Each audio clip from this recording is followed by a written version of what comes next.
This is going to be a quick run through of M files with the embedded UI and Salesforce.com.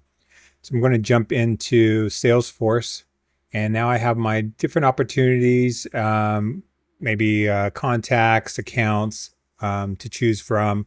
So I'm going to choose an account that I'm working on. So University of Arizona. When I click on that, I'm going to see everything I should see within Salesforce. I can go to the details tab here and see all that information.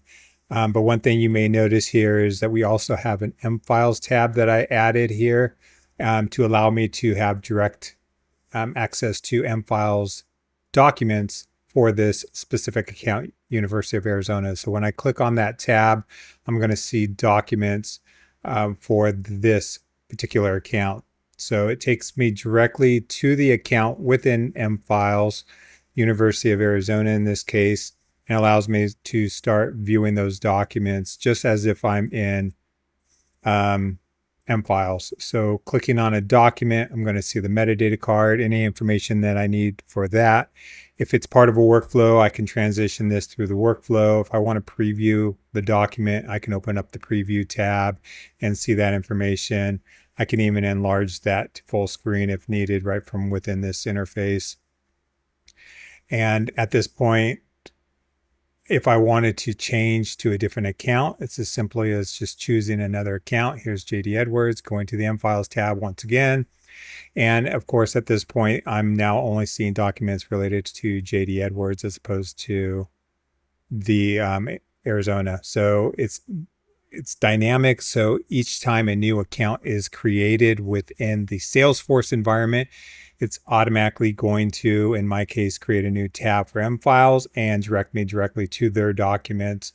So for a new account, obviously there'd be no documents there. Now adding documents into here is as easy as just dragging a document right into here. And now you can see that there's duplicate file content turned on for this. So this document already lives within M files. So it's giving me that warning, but I'm going to say create anyways in this case. So this is to help keep individuals from adding the same document multiple times. So it looks at a copy. There's a copy of this document within M files already. So it's just warning me about that. Now it's automatically going to also, because I dragged it into the JD Edwards account within M files, it's automatically going to tag it with that account. So all I have to do is hit save and it's automatically going to be here saved and tagged for this account. And I'll see that here. We can also add additional metadata if we want, and we can also use some of our smart tools to help tag the document. I also have full availability to iKnow if I want to ask any questions of the documents within here or do any advanced AI capabilities. Moving on to opportunities, same idea. If I go to University of Arizona installations, this is an opportunity for University of Arizona. So now when I go to the M files tab, I'm seeing documents not just for this account, but now for this particular opportunity. And so now I can browse those files as well.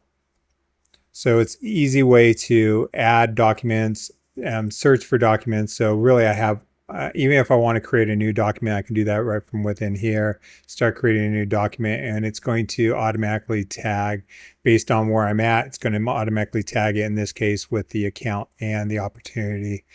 So it's really easy to add additional content within M files right from within the Salesforce environment. So it's, again, the full web UI embedded within this environment. So anything I can do within the web interface, I can now do within the Salesforce interface, and dynamically adding the content to me, giving that information directly to me based on where I am in Salesforce, even allows me quicker access to information, because if I'm on an account or an opportunity and I want to see that information, it's as easy as just going to the tab.